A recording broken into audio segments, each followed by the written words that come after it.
Welcome, everybody. Welcome to the What the Football channel. This is the BHN Scrubber Show. And on today's show, we are going to be reviewing the Monday night football game between the Commanders and the Bengals. It was a great game.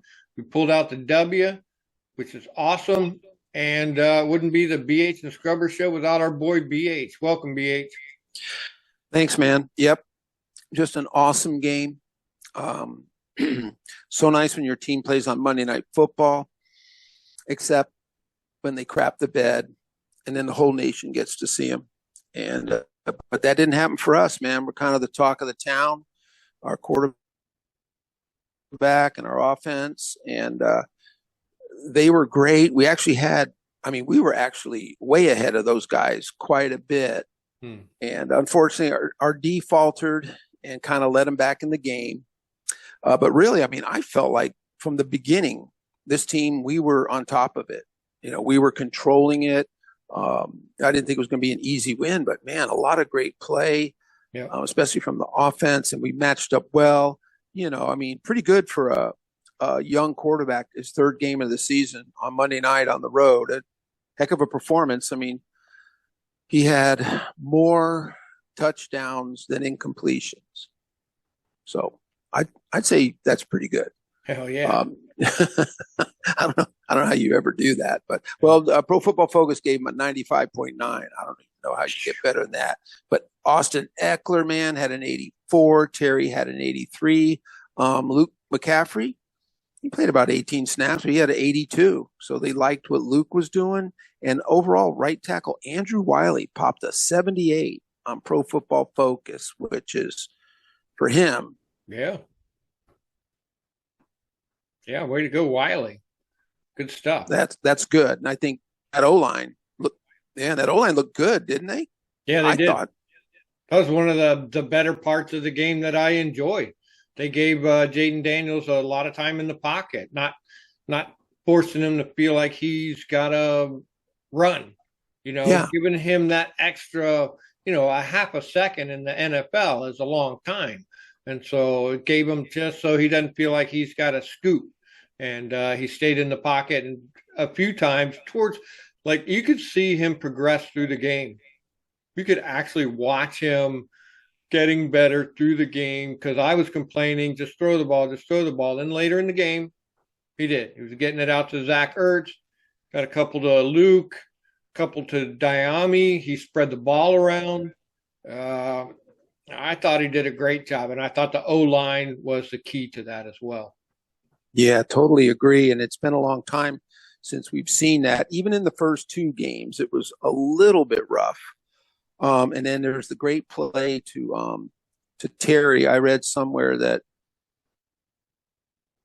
it had a 10.3% chance of being completed. They kind of have these people who monitor, and it was like kind of an impossible play. And it was so great because it wasn't just the throw, which was on a dime, but that guy was draped all over Terry. He had to worry about he was up against the sideline there in the end zone. He had to worry about that. He had to keep his feet in. He had to snag that ball. That was a highlight play. And man, everyone did so good. I'm kind of bummed about Austin Eckler, who's going to be out. But, man, he sure showed his stuff, man. He got an 84 Pro Football Focus, and it showed on the field. Just everything he did was like, well, what he is. He's a pro. He's a pro's pro. He's been around. He's been a top running back, back with the Chargers. He's just gotten, he's a little bit older. But, man, the Austin Eckler we saw on Monday night looked good. Yeah. Yeah, that kickoff return was awesome. He ran for a touchdown. He just broke free. That good blocking again by our offensive line. It sucks. I hate to frame it like this, but it's a concussion. It's not his ankle or his knee or things that he had previously hurt. So a concussion. I watched the play. I didn't feel like he got dinged that hard. But so hopefully, you don't take chances with that. Hopefully he's going to do better. But overall, I thought the offense was awesome. They did a great job. For some reason, I thought the running game was going to be better, and it wasn't. Uh, so Yeah. I thought that was weird. Uh, but other than that, I thought everybody played great. Yeah, it just the Yeah. defense was a little bit. Yeah. Yeah. Before we get to the D, I think that's one thing that I kind of noticed. I think that we talked about it. They're going to have to come up in the box and stop this game. And I think we said they're going to have to challenge Jaden Daniels, let him try and beat him. And I think they did. They kind of came up in the box. They were short two defensive tackles. And so um, they are. And the thing is, they're a great pass defense team. And to Jaden Daniels' credit, and the play calling was excellent. Yeah. And to your point, he moved the ball around. So that's really hard. If you zero in on two guys all game, well, then the defense, you got it made. But it was Diami, McCaffrey. He really just moved it around to everybody. And that really does throw a defense off. It makes you be on your toes. You can't just zero in on two guys. So, yep. Yeah, props to him. He's finally getting the ball downfield. Like we're saying, every game, it's almost like Cliff opens it up a little more. The one thing I would say he needs to improve on, I went and watched some of the highlights on him. One thing where they showed all the plays, and he doesn't. I don't know if he's being super safe, because when he runs and he does run with his head up. And one guy did point this out, and he did point out guys that were open, guys that he kind of missed. And but he does run with his head up, with that is good. But he won't uncork it. And I'm just wondering if he thinks the guy's kind of covered. There is someone over the top of him. I could go for a 20-yard shot, but I got 6 free yards over here. Yeah. I'm just going to run out of bounds. But like, I don't know if he's been taught, hey, look, don't throw interceptions. If you can get 6 yards and run out of bounds, we want that. We want to keep going downfield. We want to keep eating up that clock. Yes, and of course, Jaden Daniels won the NFC Offensive Player of the Week, so he rightfully deserves that. He did a great job. So kudos to the offense. Yeah, really. I mean, we could sit here and talk all day about them. And also, real quickly, before we go to defense, before we start tearing the defense up, special teams, Austin Eckler's return, Seibert, our kicker, he's still perfect, right? Yeah. Yep. Yeah. So Seibert's good. All the special teams, the coverage teams look really good. So kudos to special teams. But yeah, our defense, except for, Bobby Wagner and, Quan Martin, Pro Football Focus gave them a good rating, and it looked like it on the field. Mm-hmm. They looked good to me. I didn't watch a lot of Mike Sainstrill. He struggled a lot in the first game, but he got a 63. So here's a guy just like Jaden Daniels, Mike Sainstrill, and he made some good tackles. Mm-hmm. He made some good plays. So on the positive side, we see a young guy like Mike Sainstrill coming up. And we did get 2 sacks. Mm-hmm. So there was some good. Yeah. But, what did you see? Just actually the D-line started to get a little bit more pressure towards the end of the game. They were blitzing more. I saw more blitzing this week than I did before. I saw some good tackling, but I saw some really crappy tackling. There were guys just, Deron Payne had a guy in his clutches and he got away.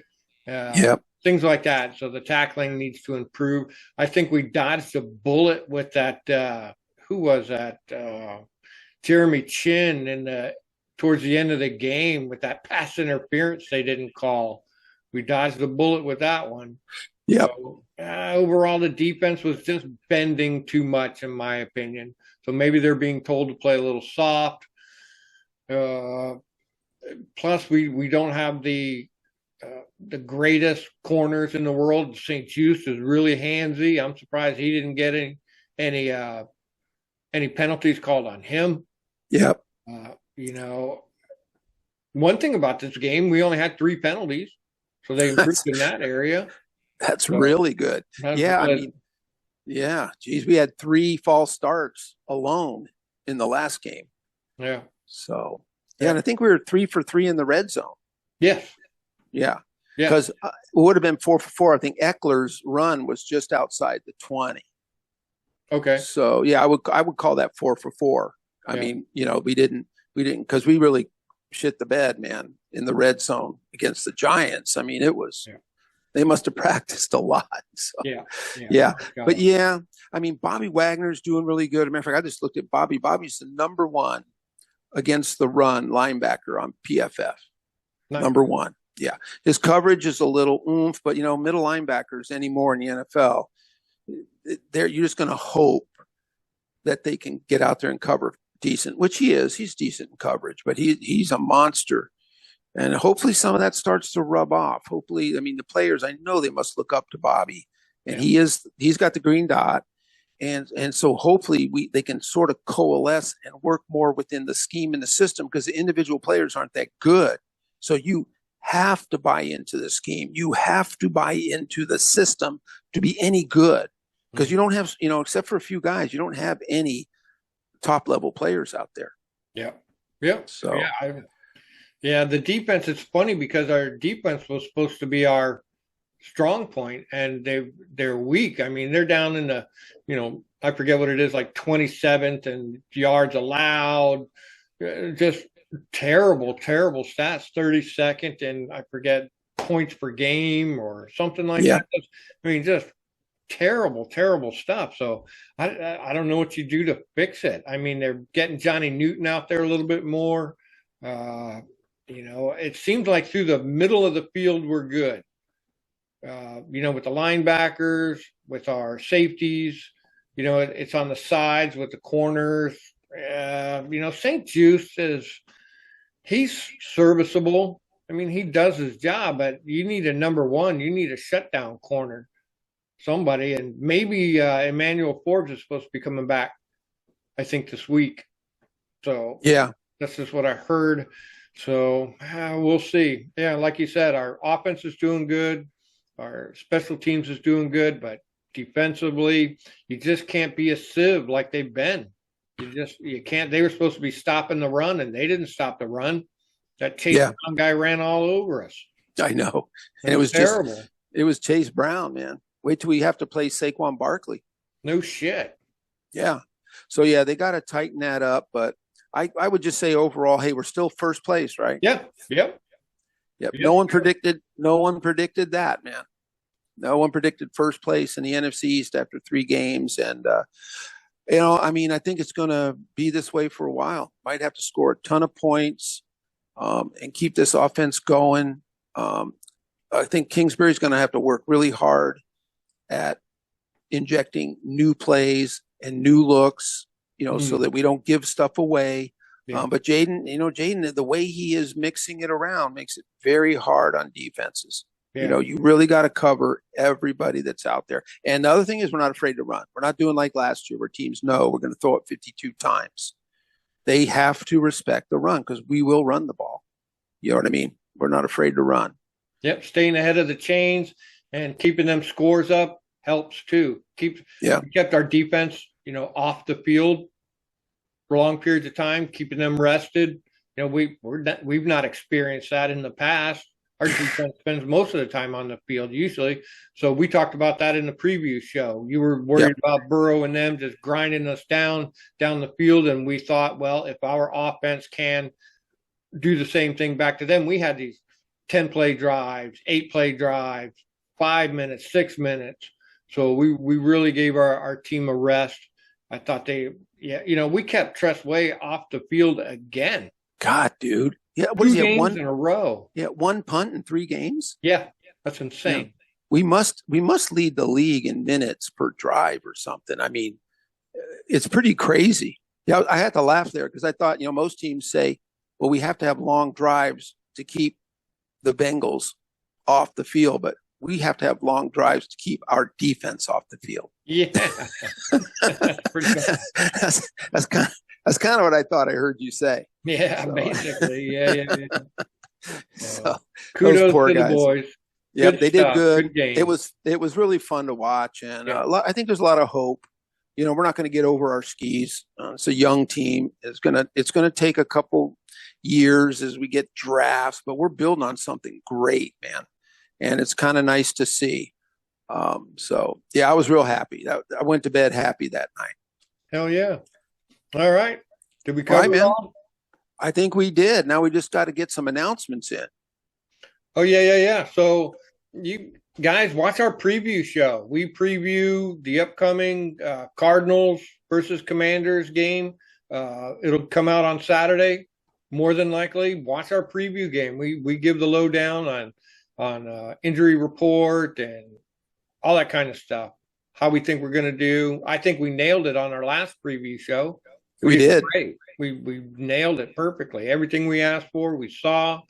And then of course on Sunday, what the football will be live streaming the game with our play by play, and that's fun. Get in the chat room. What else we got going on? Fantasy football. That was a lot of fun. Yep. Chris won by 0.420. That I know. Crazy. So close. Yeah, I talked to Louise, man. She was not happy. Yeah. But she understands it now, so she's making adjustments. And hey, Scrubber in first place, 3-0. Good job, man. Yeah. Yep. Okay, keep fighting. Don't rest on your laurels, brother. No, not at all, man. So, all right. Thanks, man. All right. Good show. Thanks, everybody. Bye, everybody. All right.